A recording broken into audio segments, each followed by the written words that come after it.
Sugar cane leaf stripper అంటాము. ఆకు తీయటానికి ఈజీగా ఉండే ఒక యంత్రాన్ని కూడా తీసాము. అయితే కొడవలతో అలవాటైన రైతులు అంత తొందరగా దీన్ని యాక్సెప్ట్ చేయాలి. మొత్తం మన కలుపు తీయడానికి సంబంధించినవన్నీ ఇవన్నీ కూడా రైతులకు అందుబాటులో ఉంచాము.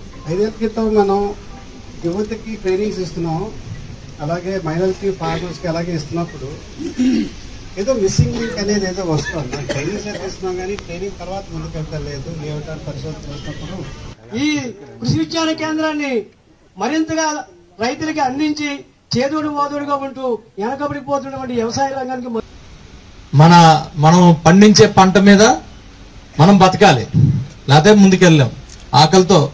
అయినా కూడా అరాకలతోనే ఇంకా కొంతమంది రైతులు ఇంకా రైతులుగా మిగిలి ఉన్నారు. రైతు కొడుకు రైతుగా ఉండదలుచుకోవట్లేదు. ఎందుకు ఉండదలుచుకోవట్లేదు అంటే అవ్వట్లేదు పరిస్థితి. అయినా కూడా పోరాటం చేస్తున్నారు. ఇందాక అన్న రమేష్ గారు ఎక్కడో మిస్ అవుతుందండి అని.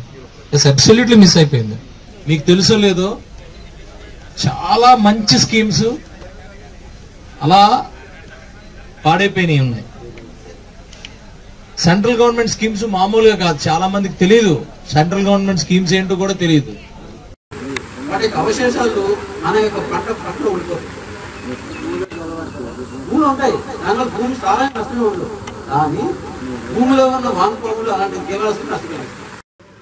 అది అమైన్ ఫామ్ లో ఉంటుంది. మేము పండించిన విత్తనాలు సరైన రకమని మేము మనస్ఫూర్తిగా మేము ఏం చేస్తున్నామంటే జీవామృతం ఇస్తున్నాము, మొక్క మీద స్ప్రే చేస్తున్నాం, మొక్క కింద కూడా స్ప్రే చేస్తున్నాం. దానివల్ల ఏంటంటే మొక్కకు 2 విధాలు లాభం వస్తుంది. మొక్క మీదని సారం ఇస్తున్నాం, భూమి సారం ఇవ్వడం వల్ల మొక్కలు అధిక ఉత్పత్తి పనిచేస్తుంది అన్నమాట. కానీ ఇప్పుడు అయితే మాత్రం 9 సంవత్సరాల నుంచి యథా దిగుబడి భావిస్తుంది. దానివల్ల రెండో పంట అయినా నువ్వులకి ఎక్కువ